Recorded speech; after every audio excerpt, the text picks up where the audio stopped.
کل قانون سازی یہ بھی نوبت آئے گی انشاءاللہ، اگر یہ خود بیہیو کرنا نہیں شروع کرتے، پورا کنبہ لے کے. تم دیکھو ایک کوئی بندہ اپنے 20-22 بندے خاندان کے، میں ابھی چمچوں کڑچوں کی بات نہیں کر رہا، رشتہ داروں کی بات کر رہا ہوں. 22 بندے لے کے تم گھس گئے ہوئے، تم نے 22 سیدھی پیدا کی ہیں کہ یہ 22 چور ہیں. What is it which is so attractive, which is so beautiful کہ میں پورے کا پورا کنبہ لے کے وہاں گھسنا چاہ رہا ہوں؟ کیا ہے وہاں؟ کیا طلسم ہے؟ کیا مزہ ہے؟ کیا ذائقہ ہے اس بات کا؟ کیا کرنے جا رہا ہے؟ خدمت. 22 سیدھی تمہارے خاندان میں، تم پہ تو اللہ معاف کر، تمہیں سجدہ کرنا چاہیے. یہ بھی بند ہونا چاہیے. 4 سال کے علاوہ تیسری بار وزیر اعظم. کس کھاتے میں یہ زرداری اور نوازی ان کی سازش تھی. مشرف صاحب تو یہ احسان بھی کر گئے تھے کہ بند کرو ان کا دروازہ. ٹھیک ہے، ان کے تو بیٹے کا نام کو نہیں جانتا، ان کی تو بیٹی کا نام کو نہیں جانتا تھا، تو وہ بندہ عوام کی بہتری کے لیے فیصلہ کر کے گیا تھا کہ تیسری بار وزیر اعظم نہیں. سو اس طرح کے اور بہت سے کام ہیں جو ان کو کرنے پڑیں گے. Sooner the better. چلے، جمہوریت کے اسباق اب کریکلم میں پڑھائے جائیں گے. ہائر ایجوکیشن کمیشن کو وزیر اعظم صاحب نے کہا کہ اب اس کو سلیبس میں شامل کیا ہے. جیسے یہ نا ریلیف دیا ہے پیٹرول کی، ڈیزل کی، یہ وہ قیمتیں کم کر دی، یہ ٹوپی ڈرامہ ہے. مجھے ایک جگہ سے ریلیف مل رہا ہے 100 روپے کا، میں آپ سے 50 بھی پوری طرح شیئر نہیں کر رہا، تو ڈرامہ کر رہا ہوں میں، اور کیا کر رہا ہوں. دوسرا دھرنے کا کمال، عمران ٹھیک کہتا ہے، یہ جو کچھ ہو رہا ہے یہ دھرنے کے نتیجوں میں ہو رہا ہے. یہ اب اپنے M N A M P اس کو پیمپر کر رہے ہیں، ان کی خوشامدیں کر رہے ہیں. ادھر کھوسا صاحب نے آنکھیں نکالی ہیں، ان کی نیندیں اڑی ہوئی ہیں. اب یہ ان کے ساتھ سارا ان پہ بڑا پیار آ رہا ہے، جن کے ساتھ یہ جن کو منہ لگانا کیا میں نے لکھا ہے ہاتھ ملانا پسند نہیں کرتے تھے، اب وہ ادھر آ رہے ہیں، عوام کو ریلیف دینے کی کوشش کر رہے ہیں. لیکن یہ نصاب میں تبدیلی نہیں جب تک یہ اپنے ادب آداب میں، اپنے رویوں میں تبدیلیاں نہیں لاتے. آپ اندازہ کرو کہ جمہوریت کو گالیاں تو دے رہے ہو اعمال میں، باقی کیا سکھانا ہے تم نے؟ اگر تم نے ڈائنیسٹی بنانی ہے، اگر تم نے الیکشن چوری کرنے ہیں، اگر پورا پاکستان کہہ رہا ہے ریگنگ، ہر پولیٹیکل پارٹی کہتی ہے کہ جی گورنمنٹ کو نہ چھیڑیں لیکن ریگنگ ہوئی ہے، اس پہ سارے متفق ہیں، تو نصاب میں پڑھا کے تم کیا کر لو گے بھائی؟ بچہ جب دیکھے گا کانٹرڈکشن اتنی ننگی، تو آپ پہلے نصاب میں بڑی اچھی باتیں پڑھا رہے ہیں. مجھے بتاؤ بچپن سے کیا کہتے تھے؟ وہ صفائی نصف ایمان ہے. نہیں، صفائی نصف ایمان ہے. اچھا وہ پتہ نہیں لالچی کی سزا، جھوٹے کا پتہ نہیں کیا، جھوٹ عام ہے، لالچ عام ہے، سارا کچھ ہے. تو نصاب نے کیا کر لیا؟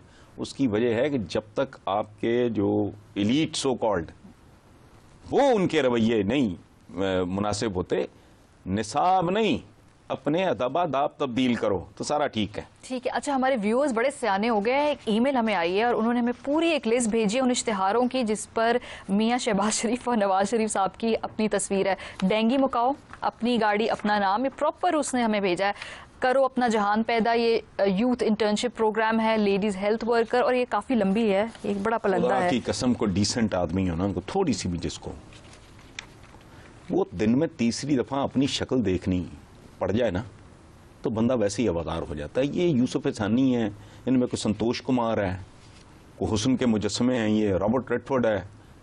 یہ اچھا یا تو یہ اپنی جیب سے کر رہے ہو، مجھے آج تک اس بات کی سمجھ نہیں آئی. وہ کو 100 موٹو لے لے. میں تو اچھا 500 بار لکھ چکا ہوں کہ یار تمہاری شکلیں دیکھ دیکھ کے ہماری آنکھیں آئی سورس، بندہ بڑا کوئی عالی شان ہو. اچھا جو عالی شان ہوگا وہ اس طرح کی حرکت نہیں کرے گا.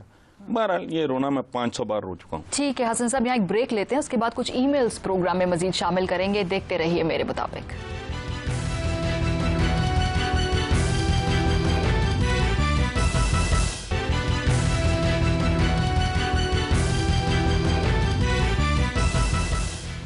ویلکم بیک ٹو میرے مطابق. بھارت سے ہمیں بہت زیادہ ای میلز آتی ہے حسن صاحب، سوشل میڈیا پہ خاص طور پہ پرسنلی مجھے بھی، اور ہم کے جو فیس بک پیجز ہیں اس پہ لوگ بہت سارے سوالات بھیجتے ہیں. ہم سب نہیں پوچھ سکتے، کوشش کرتے ہیں کہ جو ہم شامل کر سکیں وہ کریں. مودی صاحب کے حوالے سے ایک پوچھا سوال، انہوں نے کہا کہ وہاں پر قانون سازی کی جا رہی ہے کہ ان کا تمام جو بلیک منی ہے وہ واپس لے کر آئی جائے بھارت کے اندر. پاکستان میں اس طرح کوئی ہوتا دیکھ رہے ہیں ہم؟ دیکھیں پہلی بات یہ ہے کہ اس سے ایک بات مجھے خیر پہلے بھی اندازہ ہے، لیکن اس سے تو طے ہو جاتی ہے کہ نریندر مودی صاحب اقلیتوں کے بارے میں انفیئر ہوں خاص طور پہ مسلمانوں کے ساتھ ان کا برتاؤ اور سلوک، لیکن وہ کم از کم چور ڈاکو نہیں، لٹیرا نہیں، اسی لیے وہ یہ کام کر سکا۔ اب اگر آپ کو یاد ہو تو 1.5-2 سال پہلے کی بات ہے شاید، جب یاد نہیں، میں نے قسطوں میں کالم لکھا تھا کہ پوری دنیا میں یورپی یونین سے لے کے سوئٹزرلینڈ تک، یونائٹڈ نیشنز تک، میرے پاس ساری وہ تفصیلات موجود ہیں کہ یہ ہو چکی ہے قانون سازی، لیجسلیشن موجود ہے کہ بھئی ان ملکوں کا پیسہ جو ہے واپس جائے۔ یہ جو چور ڈکیت حکمران ہیں خاص طرح کے ملکوں کے، یہ اپنے ملک میں چوریاں ڈاکے کر کے پیسہ باہر لے جاتے ہیں، نتیجے میں ملک میں جہالت ہوتی ہے، غربت ہوتی ہے، محرومی ہوتی ہے، جس کے پھر نتیجے میں جرائم، انتہا پسندی، یہ ٹیررسٹ، اس طرح کے لوگ پیدا ہوتے ہیں۔ چونکہ ایک تو جہالت ہوتی ہے، دوسرے ضرورت ہوتی ہے، اینگر ہوتا ہے، غصہ ہوتا ہے، ٹھیک ہے۔ تو پاکستان میں یہ تب ہوگا جب یہاں بھی کوئی ایسا شخص اقتدار میں ہوگا جو خود ڈاکو نہ ہو، جس پہ مالی الزام، بھلے اس میں کتنے الزامات ہوں، وہ فائنینشیل ہائیجین اس کی ایسی ہو جس کو چیلنج نہ کیا جا سکے۔ اور جیسے میں نے پہلے کچھ باتوں کے حوالے سے کہا، یہ آج نہیں تو کل یہ بھی ہونا ہے۔ اس کی وجہ ہے اب اس سے ویسٹ بھی تنگ آ گیا ہے کہ یہ جو چور ڈکیت اپنا ملک کھوکھلا کر کے ہمارے خلاف نفرت پھیلتی ہے، وہاں یہاں آ کے پیسہ گل سڑ رہا ہوتا ہے۔ اور ان کی فلسفی بڑی سادہ ہے کہ یہ پیسہ تو کسی نہ کسی شیپ اور فارم میں آنا تو ہمارے پاس ہی ہے، ٹیکنالوجی ان کے پاس ہے۔ آپ تو اتنے گئے گزرے لوگ ہیں کہ ہمارا تو بن کباب بھی ہٹ نہیں ہوا۔ وہ چونکہ جو سپیریئر قومیں ہیں انہوں نے تو یہ مطلب یہ جو اتنے بڑی چینز آپ کھانے پینے کی دیکھ رہے ہو، فاسٹ فوڈ کی، کیا بیچتے ہیں یہ؟ F-16 تو آپ سے نہیں بنتا جی، مجھے سمجھ میں آ رہی ہے بات۔ آپ مریخ پہ نہیں جا سکتے، آپ کے پلے کچھ نہیں، سمجھ میں آتی ہے بات۔ اوے بھائی، انہوں نے فضول قسم کے بن کباب، یہ چٹنیاں، پتہ نہیں کیا، یہ گندبل آپ بیچ لیا پوری دنیا میں۔ آپ اپنے پائے نہیں بیچ سکے، آپ اپنی نہاری نہیں بیچ سکے۔ سو پیسہ الٹیمیٹلی وہ کہتے ہیں آنا تو ان کا ہمارے پاس ہی ہے، بٹ یہ کسی طریقے سے آئے، یہ اپنے ملک کی چوری ڈکیتی، اس کو ایون ویسٹ اب ڈسکریج کر رہا ہے۔ پاکستان میں بھی یہ ہونا ہے، لیکن صرف اس وقت جب کوئی عمران خان جیسا بندہ ہوگا جو درویش آدمی ہے، ویلا فارغ۔ ٹھیک ہے جی، آگے بڑھتے ہیں۔ ایک اور ای میل آئی ہے، وہ جاننا چاہتے ہیں کہ کم سے کم وقت میں اگر کسی انسان کے کردار کے بارے میں کوئی رائے قائم کرنی ہو تو کیسے کی جائے؟ یہ بڑا ویسے ویری انٹرسٹنگ، بہت خوبصورت اور بہت دلچسپ سوال ہے، کیونکہ اب لوگوں کے پاس کسی چیز کے لیے بھی ٹائم نہیں۔ سو آپ میرے بارے میں پرکھتے ہوئے you don't have enough time and vice versa, ٹھیک ہے۔ اچھا، اس میں میرا یہ اوریجنل جواب میرا نہیں ہے، یہ میرے بزرگ ایک بات کیا کرتے تھے، وہ میں آپ کے ساتھ شیئر کرتا ہوں۔ My father and my grand father, تو وہ کہا کرتے تھے کہ اگر تمہیں جلدی کسی شخص کے بارے میں نتیجے پہ پہنچنا ہو تو اس کو اس کے رشتوں کی ایج کو سامنے رکھ کے ماپو، اس کے قد کاٹ کا پتہ لگ جائے گا۔ یعنی جس بندے کے بچپن کے دوست بھی ہیں، اسکول ڈیز کے بھی انٹیکٹ ہیں اس کے رشتے، کالج کے بھی، یونیورسٹی کے بھی، بات کے بھی، تو اس کا مطلب ہے اس میں دم ہے، اس پہ بھروسہ کیا جا سکتا ہے، چونکہ یہ ایک لجپال آدمی ہے۔ اس کے ظاہر ہے جس کے اگر کے جی سے کلاس 2, 3, 4, 5 کے بھی آپ کے کلاس فیلوز چل رہے ہیں، کالج کے بھی، یونیورسٹی کے بھی، اس کا مطلب ہے کہ اس بندے میں اتنا دم ہے کہ اس کے رشتے اتنے دیر پا، اس کا مطلب ہے اس کے رویے ٹھیک ہوں گے۔ Otherwise you will come across a lot of people زندگی میں جن کا کوئی ارد گرد ہوتا ہی نہیں، وہ بڑے ٹوڈے قسم کے لوگ ہوتے ہیں، آج یہاں ہیں، آج آپس میں بڑی گپ شپ ہے، کل تو سارے رشتے پیچھے چھوڑ گئے، ان کا کوئی آگا پیچھا نہیں ہوتا۔ میں بھی زندگی میں ایسے 2-4 لوگوں کو جانتا ہوں، اور شاید میرے پہ یہ اس تربیت کا اثر تھا کہ الحمدللہ میرے پاس تو اپنی فیملی اور یہ وہ باقی فرینڈز، اور میرے اسکول ڈیز کے بھی الحمدللہ اگر فوری طور پہ تو 5-7 دن میں پتہ لگ جاتا ہے کہ یار اس بندے کی اوقات کیا ہے۔ دھرنوں کا کیا ہوگا، کیا وہ انجام ہوگا جو طاہر القادری صاحب کے دھرنوں کا آپ دیکھتے جاؤ، دھرنوں کے انڈوں اور بچوں کا انتظار کرو، بس مختصر ترین تبصرہ یہی ہے۔ دھرنے نے جو کام کرنا تھا وہ کر دیا اور کیے چلا جا رہا ہے. اب دیکھتے جاؤ جو کچھ ہو رہا ہے اور جو کچھ آئندہ ہوگا مستقبل قریب میں، وہ سارے دھرنوں کے انڈے اور بچے ہوں گے. صاحب اسی پوائنٹ پر پروگرام کا وقت ختم ہو گیا. اپنے دیکھنے والوں کو کہیں گے کہ لکھنا نہ بھولیے گا MM@geo.tv پر. اپنا خیال رکھیے. خدا حافظ.